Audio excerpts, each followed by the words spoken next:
What's going on, everyone? Optimistic Zeke here. Michael Maney here. Today we're going to be doing a book review, well, sort of, on the 100% unofficial Sega Archives, the ultimate collector's guide to classic Sega from the makers of Retro Gamer. Growing up, my favorite console of all time is the NES.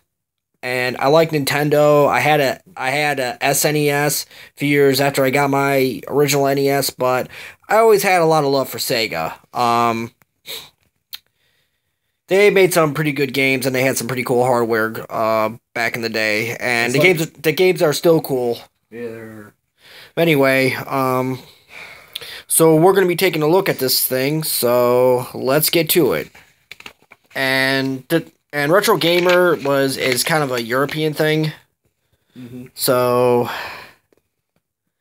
just so you know, anyway, here's the table of contents. It's got some pretty cool screenshots. That's like for the Dreamcast, you got some, got a screenshot of Sonic the Hedgehog 2. You got some Shenmue in there, very awesome. House of the Dead, got a little bit of Golden Axe. Toe Jam and Earl. Yeah, a lot of cool stuff here so far. Anyway, this is the section for the history of Sega.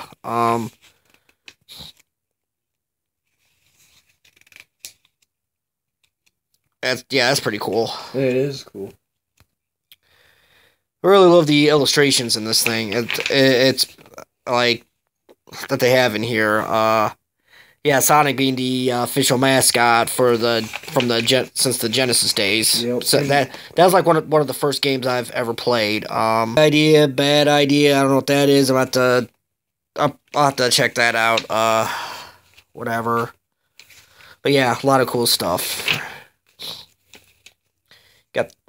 Got some mention of the Saturn in here, the Mega Drive. Yeah, in other countries, the Sega Genesis was actually called the Mega Drive. Did you know that? No, I didn't know that. Yeah, but this is actually, here's the predecessor to the Genesis / Mega Drive, the Sega Master System, which was meant to compete with the NES. It was 8-bit. Some of the graphic capabilities was a lot better than what was on the NES, but the NES had the third-party support. It had a lot of good games from Nintendo themselves, plus some awesome third-party games like Contra, Mega Man, Castlevania, whatnot. Yeah, they got a top 5 for each system, and here's the, this is the top 5 for the Master System, and then they go on to, and I bet you that the next one is Genesis. Yep. Look at that. They even came out with Sonic the Hedgehog for the Master System. How did I miss that one? Yeah, they even got some articles on some of their best titles for the system. Here's one of Wonder Boy 3. Never really played it. I'm going to sit down and check that one. Here's Fantasy Zone, which is pretty cool. I love that screenshot. That's awesome. Alex Kidd, gaming's greatest underdog. I believe that was meant to compete with Mario. Yeah. But how can he compete with Mario? Well, that was like one of their earliest attempts to compete with Mario before Sonic was even born. Sonic the Hedgehog. And they even talk about some of their best arcade games. Afterburner, which is one of my favorite Sega games. I have so many different versions of it. Got one for the NES, which is on a 10-gen card. I got it for the Master System, found it for the 32X. Hell, I even got it complete in box for the Commodore 64. Yeah. You don't see every day out in the wild. Nah. And it's also got a full-blown article on Sonic the Hedgehog, the entire franchise, not just the first game. Yeah, that was like the very first game I've ever played on Genesis. It's actually what made me want a Genesis, one of the 2 games. The other one is Streets of Rage 2. And speaking of Sonic, there's the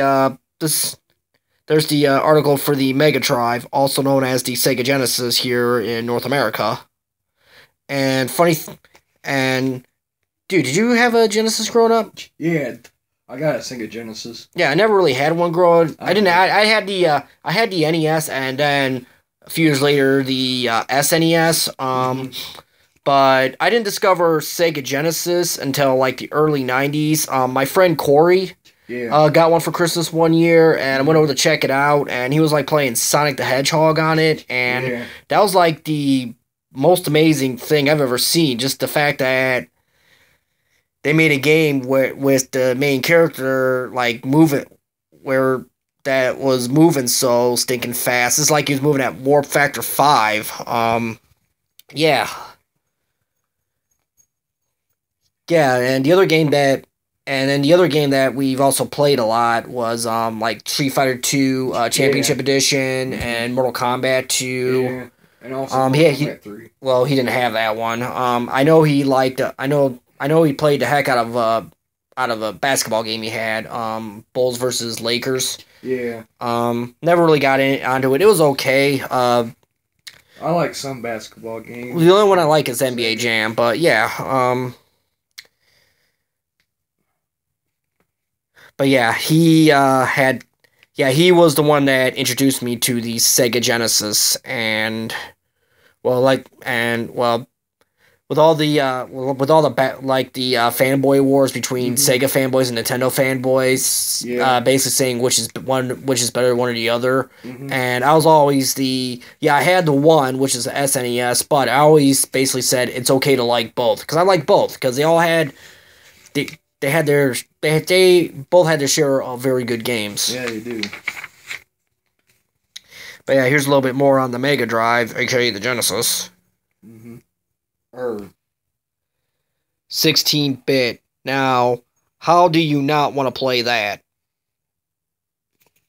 Yeah. Yeah, 16-bit. Yeah, like when that thing came out, it had 16-bit in bold letters. Basically, it's basically Sega's way of giving the middle finger to NES fanboys back in the day. Yeah. Because it came out a year before the SNES. Yeah, because it says,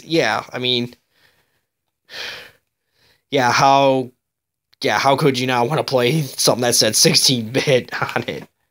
It's like, yeah, in your face!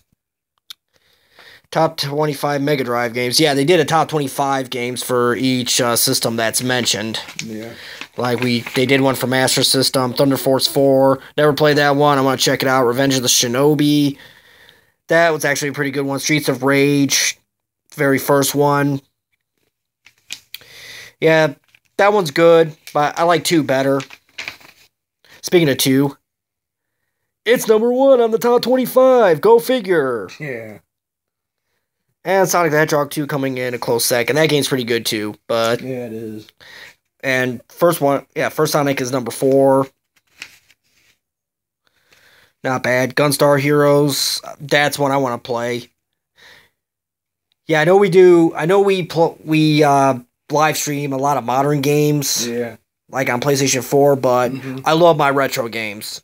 I'll say it again. I said it before, I'll say it again. I just love my retro games. Yeah, so do I.